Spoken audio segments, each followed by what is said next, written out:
Bwana Yesu asifiwe. Amina. Haleluya. Tupungiane mikono. Haleluya. Amina. Hakika Mungu ni mwema kwa asubuhi njema ya leo. Tukiwa na Kabengo TV. Amen. Bwana Yesu asifiwe. Amina. Niwakaribishe sasa kwa hotuba fupi ambayo itaambatana na kutambua huduma za kichungaji. Pamoja na hilo tutakuwa na huduma pia ya kumuaga. Jamani, Bwana Yesu asifiwe. Amen. Mpendwa wetu, kipenzi chetu, mchungaji wetu, Amina, wa mtaa wa Mzani. Amina.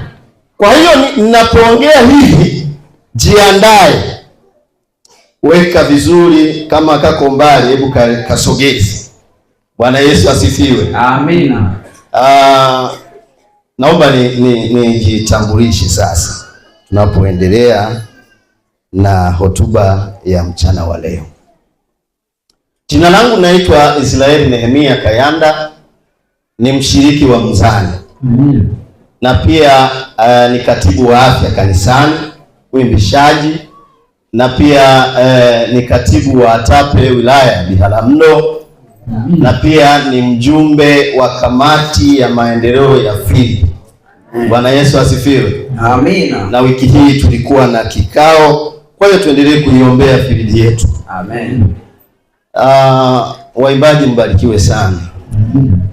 Umetubariki sana waimbaji mlioimba kwenye sadaka, Mungu awabariki sana. Amen. Kwaya iliyoimba kwenye huduma marejeo.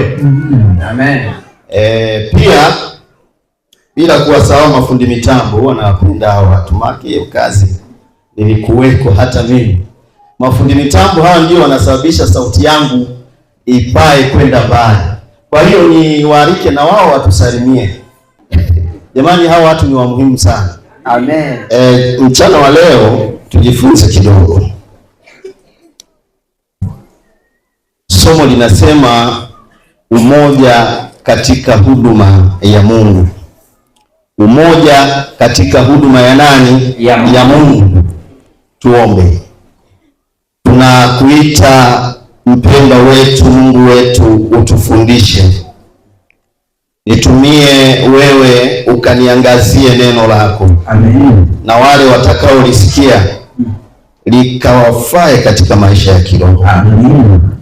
Tunakuita sasa na hata milele katika jina la Yesu. Amen. Kwanza kabisa tutambue ya kwamba leo ni siku ya ibada. Bwana Yesu asifiwe. Amina. Mlioko nje tutambue leo ni siku ya ibada, ni siku ya kumwabudu Mungu, ni siku ambayo imetengwa rasmi. Kwa hiyo mlioko nje ambao mnaendelea labda na mambo mengine, naomba msitishe, tuwe pamoja nami katika hotuba ya mchana wa leo. Fuatilia. Nadhani ukiwa nje kuna mambo mengi utaanza kuona mwishowe yanakuondolea usikivu. Nitakuwa na msomaji hapa anaitwa Justine Lucas, amejitambulisha. Kwa hiyo niwaalike sasa tuendelee. Katika somo la leo nimependa tuanze na kitabu cha Matendo 2 fungu la 39. Msomaji utasoma na nitakwambia utakomea wapi. Bwana Yesu asifiwe. Amina. Naomba wote tufungue Biblia zetu, neno la Mungu, Matendo 2, taanza na 39. Naomba sasa uanze kusoma. Matendo ya Mitume sura ya 2 fungu la 39 anasema, neno la Bwana linasema, kwa kuwa ahadi hii ni kwa ajili yenu, kwa kuwa ahadi hii ni kwa ajili yenu na kwa watoto wenu, na kwa watoto wenu, na kwa watu wote walio mbali, na kwa watu wote walio mbali, na kwa wote watakaoitwa na Bwana Mungu wetu, na kwa wale ambao watakaoitwa na Bwana Mungu wetu wamjie. Fungu la 40. Akawashuhudia kwa maneno mengine mengi sana. Akawashuhudia kwa maneno mengine mengi sana. Na kuwaonya akisema, jiokoeni na kizazi hiki chenye ukaidi. Jiokoeni na kizazi hiki chenye nini jamani? Chenye ukaidi. Naomba ukomee hapo kwanza nielezee. Huyu ni Petro baada ya kupokea nguvu ya Roho Mtakatifu ambayo inafahamika kama Pentekoste. Wakati ule walipokea nguvu ya Roho Mtakatifu wakiwa wamejifungia ndani. Sasa wanapewa majukumu ya kufanya. Tayari majukumu yakaanza, lakini kabla ya majukumu tunaona pale walinena kwa nini? Kwa lugha. Naongea na binadamu au na watu? Walipokea Roho Mtakatifu. Kwa hiyo baada ya kupokea Roho Mtakatifu tayari wana nguvu ya nani? Ya Mungu, ya kuweza kufanya kazi. Kazi ikaanza. Ndio maana pale anasema kulikuwa na Waarabu walisikia Kiarabu. Kulikuwa na watu kutoka Antiokia huko walisikia, watu kutoka Misri walisikia. Msomaji endelea. Fungu la 41. Nao waliolipokea neno lake wakabatizwa. Na siku ile wakaongezeka watu wapata 3,000. Wakaongezeka watu wapatao 1000 ngapi? 3,000. Ndio. Wakawa wakidumu katika fundisho la mitume. Haleluya. Wakawa wakidumu katika fundisho la nani? La mitume. Na nini tena? Na katika ushirika. Katika kumega mkate. Na katika kusali. Bwana Yesu asifiwe. Amina. Umoja ambao unaungwa mkono na Mungu, matokeo ni haya. Bwana Yesu asifiwe. Amen. Wakawa wakifundisha. Tena anasema vitu vyote vilikuwa nini? Shirika. Na katika kuumega mkate na katika kusali. Makanisa yaliyoshikamana huwa kunatokea hivi vitu. Amen. Sijui hapo wangapi tunaelewana hapo?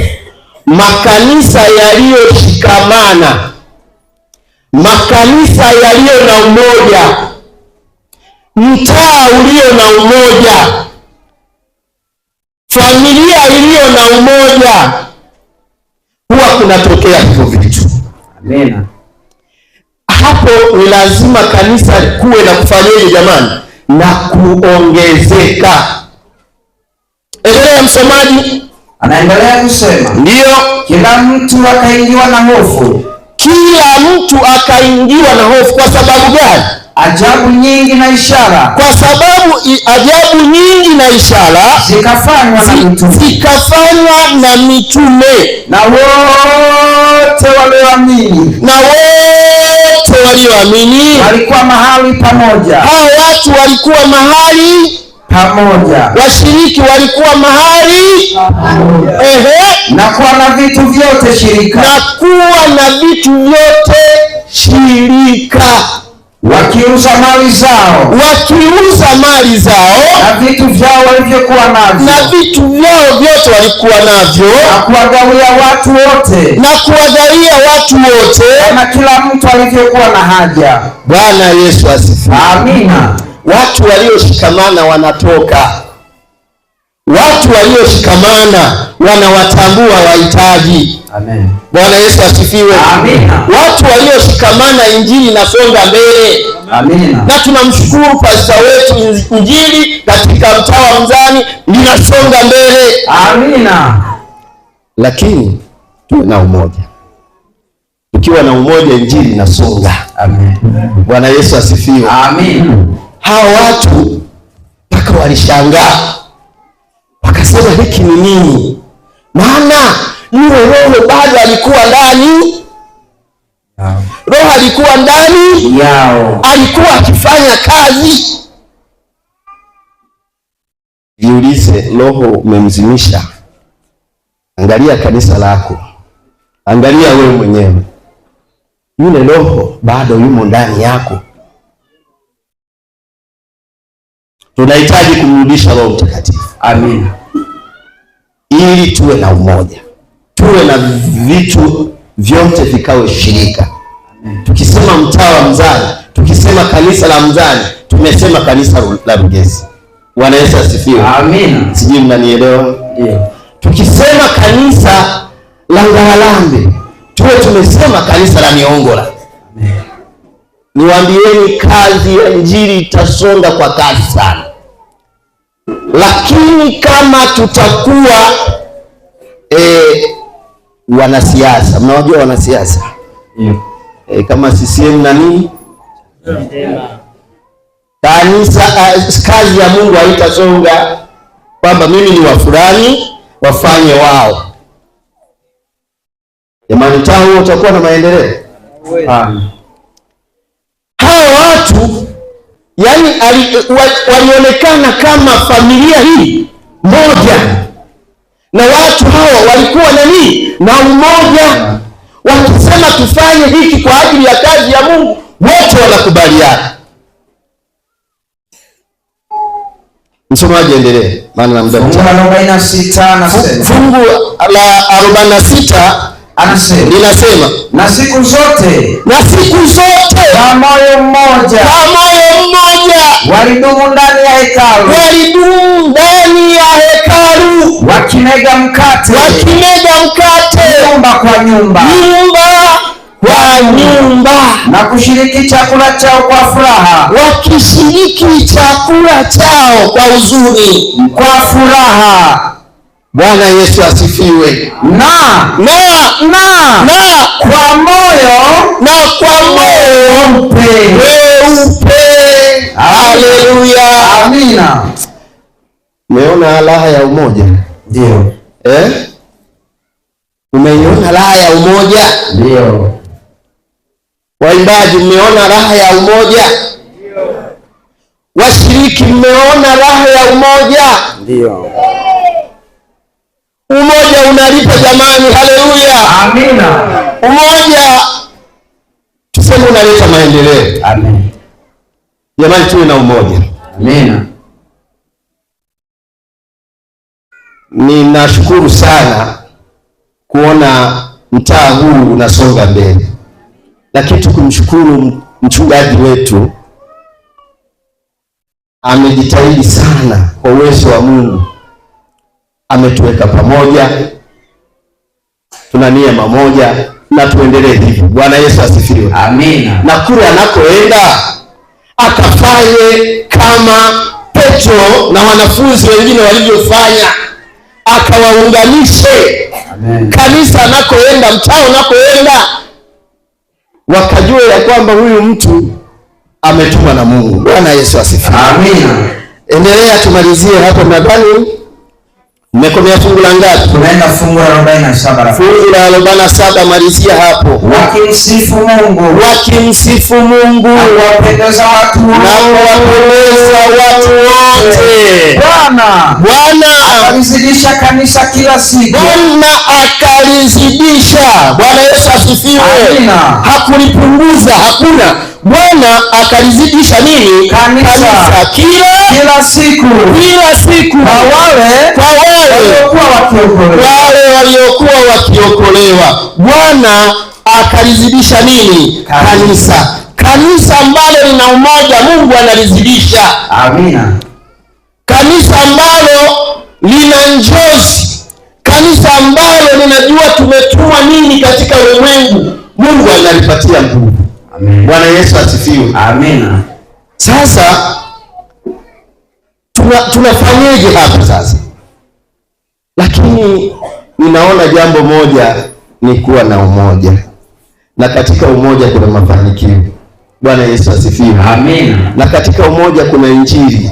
Amen. Na katika umoja kuna upendo. Amen. Na katika umoja kuna saburi. Amen. Na katika umoja kuna amani. Amina. Bwana Yesu asifiwe. Amina. Na katika upendo kuna raha. Amen.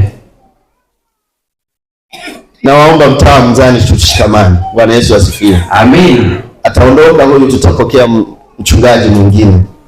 Niwaambie kabisa, anaondoka, anakuja mchungaji mwingine. Naomba tushikamane. Amen. Tukawe na umoja. Amina. Tukawe na upendo. Amina. Kwaya tupendane. Kwaya nabii tupendane. Amina. Tukisema tunaenda kuhubiri sehemu fulani, twende kwa pamoja. Amina. Asiende tu mkuu wa huduma. Waimbaji msio na wivu, kwaya fulani imependelewa imeenda kuhubiri, sisi tumebaki. Bwana Yesu asifiwe. Amina. Kazi ya Mungu inahitaji ambapo kuna umoja, kuna upendo, kuna mshikamano. Amina. Na tunaomba atakapokuja hata huyu mwingine aone kazi katika mtaa wa Mzali na Songa wapi mbele, tumkaribishe kama tulivyomkaribisha, kwa furaha, kwa amani, kwa upendo, ashuhudie ya kwamba mtaa Mzali kuna Mungu. Bwana Yesu asifiwe. Amina. Sasa msomaji, twende katika kitabu cha Wafalme wa Kwanza 10:23. Hebu soma hapo. Wafalme wa Kwanza 10:23. Anza 17:13, alafu tutaenda hiyo Wafalme 10:23. Wafalme wa Kwanza 17:13. Biblia takatifu inasema. Biblia takatifu inasema. Hiyo ni Wafalme wa Kwanza 17:13. Neno la Bwana linasema, Elia akamwambia. Hebu sasa waliofika tuseme amina. Kwa hiyo wale ambao hawajafika sema bado. Jamani, Wafalme wa Kwanza 17 fungu la 13 unaweza ukasoma. Anasema Elia akamwambia usiogope. Huyu alikuwa ni mtumishi wa nani? Wa Mungu. Huyu alikuwa ni mtumishi wa Mungu. Nani? Elia. Enenda ukafanye kama ulivyosema. Enenda ukafanye kama ulivyosema. Lakini unifanyie kwanza mkate mdogo ukaniletee. Jamani, tunaona mtumishi wa Mungu. Ni watoe katika fungu hilo la Matendo. Twende sasa katika kitabu cha Wafalme wa Kwanza 17:13. Tuone ni kazi zipi ambazo watumishi wa Mungu wanazifanya. Tumeona kipengele cha kwanza, wanakuja kutuunganisha kumjua huyu Mungu na kufanya kazi ya Mungu kwa umoja, na katika umoja huo tunapata kumtambua Mungu na kufanya kazi yake tukiwa tumeambatana pamoja na mali tulizo nazo, tukiwa pamoja na maarifa ambayo tumepewa na Mungu, tukiwa na hekima ambayo tumepewa na Mungu. Tayari tunaona ya kwamba kazi ya Mungu inasonga mbele. Lakini tukaona kama hakuna umoja, tunaona sasa haya yote hayafanyiki. Lakini tunapata mfano mmoja kwa Elia. Elia mtumishi wa Mungu akampa mwanamke maelekezo. Maelekezo gani? Soma. Hiyo ni Wafalme wa Kwanza 17:13. Anasema Elia akamwambia usiogope, nenda ukafanye kama ulivyosema. Lakini unifanyie kwanza mkate mdogo. Ukaniletee. Kisha ujifanyie nafsi yako na mwanao. Endelea. Kwa kuwa Bwana Mungu wa Israeli asema hivi, lile pipa la unga halitapunguka, wala ile chupa ya mafuta haitaisha, hata siku ile Bwana atakapoleta mvua juu ya nchi. Ndio. Basi akaenda akafanya kama alivyosema nani? Elia. Na yeye mwenyewe na Elia na nyumba yake wakala siku nyingi. Lile pipa la unga halikupunguka, wala ile chupa ya mafuta haikuisha, sawasawa na neno la Bwana alilolinena kwa kinywa cha nani jamani? Cha Elia. Lakini tunaona ya kwamba huyu mtu aliyekuwa akiambiwa alijawa na shaka. Ukianza mafungo ya hapo nyuma, alijawa na mashaka. Kwanza, washiriki wa mzani, tuondoe mashaka. Bwana Yesu asifiwe. Amen. Tuondoe mashaka ili ufanikiwe katika mambo yote, yawe ya kiroho, yawe ya kimwili. Ondoa mashaka. Bwana Yesu asifiwe. Amen. Yule mama wa Sarepta alijawa nini? Mashaka. Tunaona ya kwamba mama yule baada ya kupokea yale maelekezo, ni baraka ikaja kwake. Bwana Yesu asifiwe. Amen. Tunapoambiwa na watumishi wa Mungu tutekeleze. Bwana Yesu asifiwe. Amen. Tufanye, tuwatii. Maana baada ya mama yule kutii, ni baraka alipata. Bwana Yesu asifiwe. Amen. Sasa nimesoma hilo fungu ili tuone ya kwamba kazi ya Mungu, kuna watu ambao wamewekwa kwa ajili ya kusimamia hizo kazi, na wao watu wanabariki, wanatupa mibaraka, pia wanatuombea kwa Mungu. Ndivyo kanisa linavyozidi kukua. Tunaona hata kwa Petro, wakati wanapokea maelekezo wanafunzi, Petro alifundisha watu wakashangaa sana kwa maajabu yaliyofanyika. Bwana Yesu asifiwe. Amen. Pende katika kitabu cha Wafalme wa Kwanza 10:23 tunapoenda kumalizia, na niombe sasa niombe chombo kikubwa sana, mashemasi wa kanisa hili, sio hizi hapa, hizi. Niombe kabisa kitafute chombo kikubwa. Wakati tunaendelea kusoma mafungu hapa, taratibu unafanyika vizuri ili tuweze kukipata, na tayari kimeshapatikana. Barikiwe sana. Naweza ukakiweka kwanza pale, baadaye tutakitumia muda ukifika. Nimesema Wafalme wa Kwanza 10:23 na 25. Utaenda anzia 23 utaenda hadi 25 kwa haraka. Hapo naweza ukasoma, mtumishi wa Mungu. Wafalme wa Kwanza sura ya 10 ndio fungu la 23 anasema, ndio basi Mfalme Sulemani akawapita wafalme wote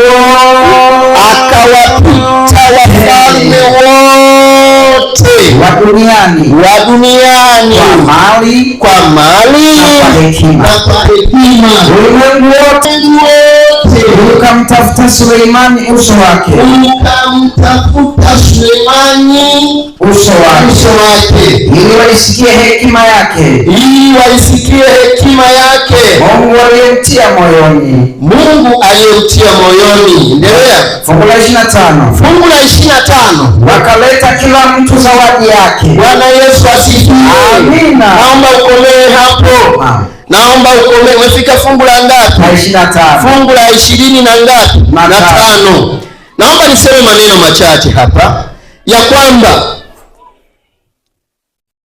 katika mtaa wa Mzani tumeona ya kwamba kazi ya Mungu huwa ina utaratibu uliopo. Tunapokea wachungaji, anakaa kwa muda, anahamishwa, anapelekwa sehemu nyingine. Huo ni nini? Ni utaratibu wa kazi ya nani? Ya Mungu. Kwa hiyo tunatambua ya kwamba ni utaratibu ambao unafanyika, lakini sio kwamba wanapohamishwa kwamba neno la Mungu halitahubiriwa, bado linaendelea kufanyeje? Kuhubiriwa. Maana yake ni utaratibu wa kazi ya Mungu, na tunaona ya kwamba wakati tunajifunza kitabu cha Matendo, hao watu walitawanyika, hawakubaki pale. Mnaojifunza walibaki pale? Wakatawanyika. Maana yake nini? Wakaenda tena kwenye majukumu mengine, sehemu nyingine. Tunaona walitembea hadi Afrika, walifika mitume. Wakaenda Misri, wakaenda Rumi.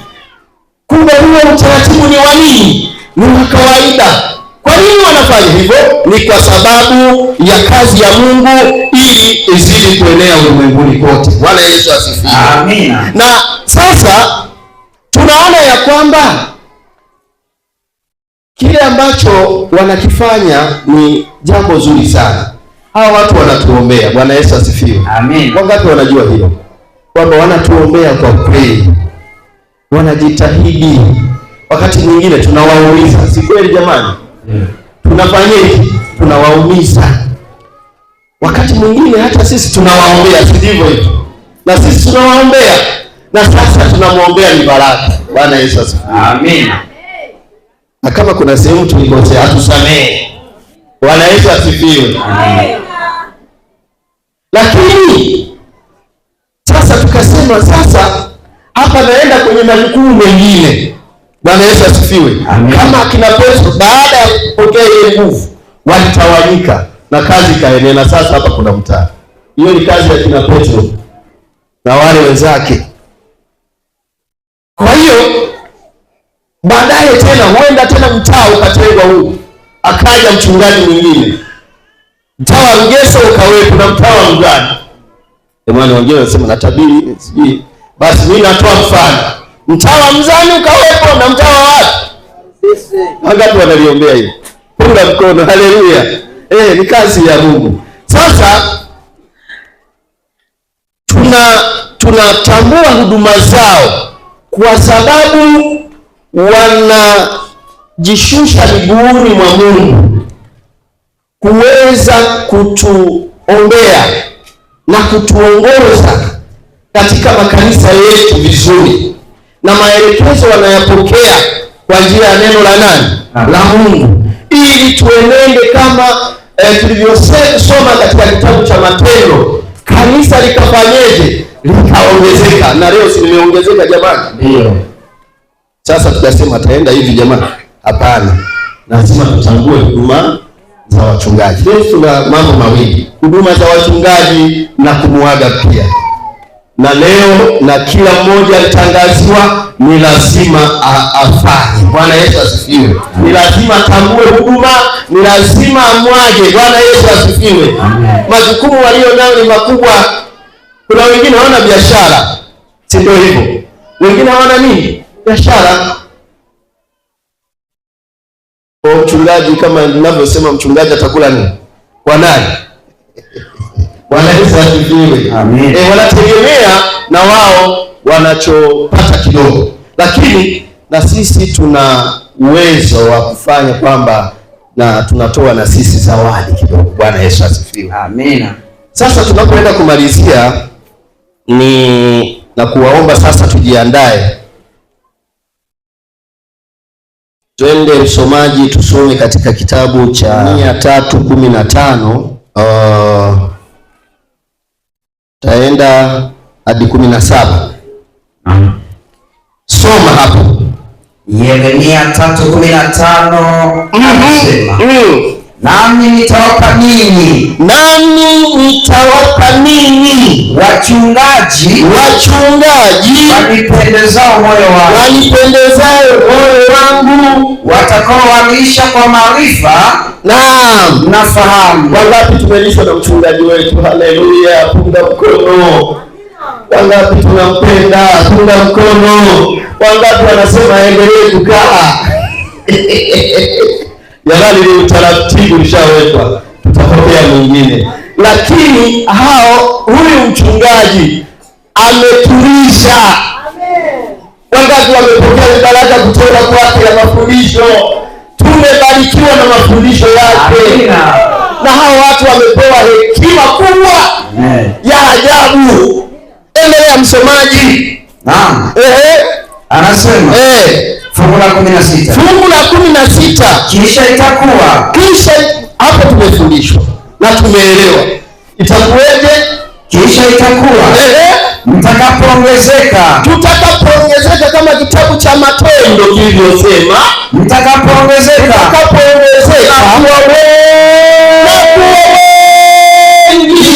Kwa sababu ya hekima na mafundisho na uwezo aliopewa, tutafanyeje? Asema Bwana. Hatutafanyeje? Siku zile hawatasema tena. Hatutasema tena sanduku la agano la Bwana. Sanduku la agano la Bwana wala halitaingia moyoni. Haitaingia moyoni. Wala hawatalikumbuka. Wala hawatalizuru.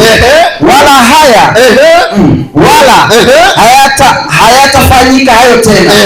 Wakati ule watauita Yerusalemu kiti cha enzi cha Bwana. Mataifa yote watakusanyika huko Yerusalemu kwa ajili ya jina la Bwana. Wala hawatakwenda tena kwa ukaidi wa moyo wao mbaya. Haleluya. Amina. Bwana Yesu asifiwe. Amina. Tumefundishwa sana na pastor wetu. Tumepewa maelekezo sana. Wale wenye Kabengo TV tunaona mafundisho yake. Tumebarikiwa na mafundisho yake. Tunabarikiwa hata na wachungaji wengine. Lakini na yeye tunabarikiwa naye. Amen. Lakini amesema ya kwamba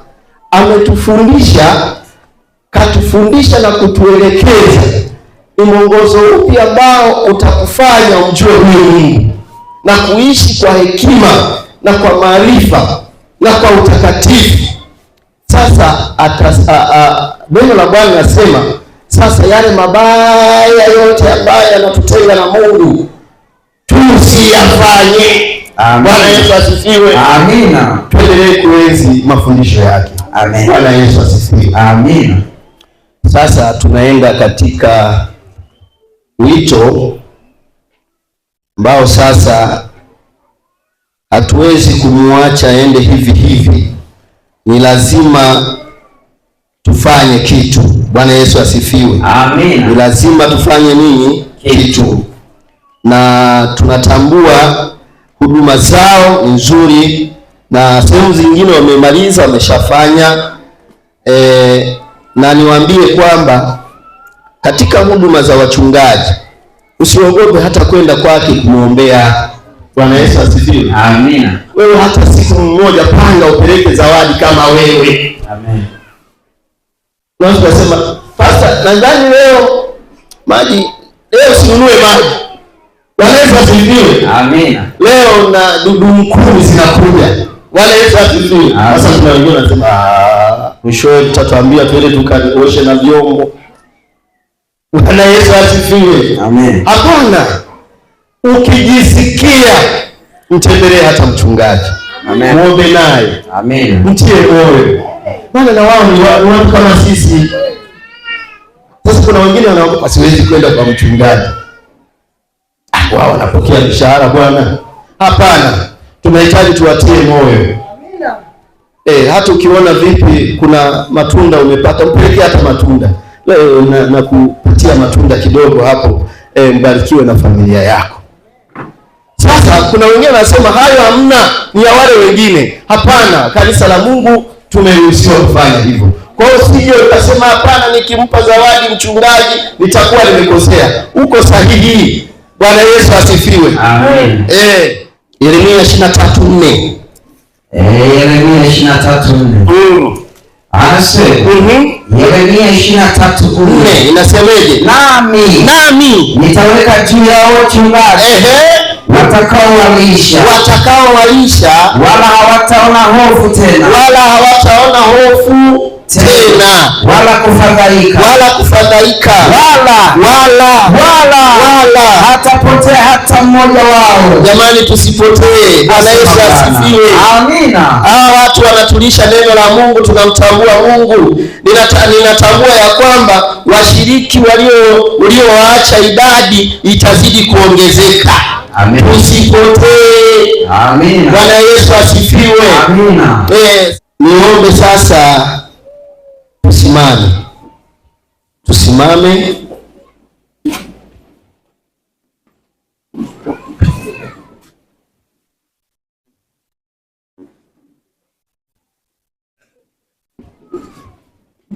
Bwana Yesu asifiwe. Amina.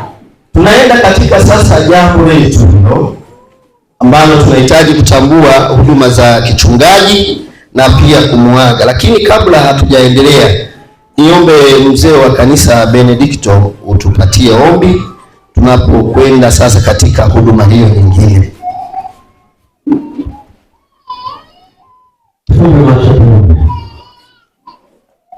Mfalme wetu na Baba yetu katika utawala milele, sifa na heshima tunarudisha kwako kwa sababu ya ibada ya leo. Jina lako. Amina. Tumeshuhudia kuona mkono wako kutenda kazi juu ya maisha yetu. Kwanza katika ibada ya leo umetupatia utulivu. Jina lako. Amina. Umetupatia hali ya hewa iliyo nzuri. Jina lako. Ukatupatia mafundisho yenye neema na yetu. Jina lako. Amina. Na sasa tunakwenda katika huduma nyingine. Huduma tunayokwenda kuifanya ni kutambua huduma ya mchungaji. Lakini pia tunakwenda kumwaga, maana hivi karibuni ataondoka kutoka katika mtaa wa Mzani kwenda katika mtaa wa Mtoro. Tunaomba huduma hizi tunapokwenda kuzifanya ututangulie.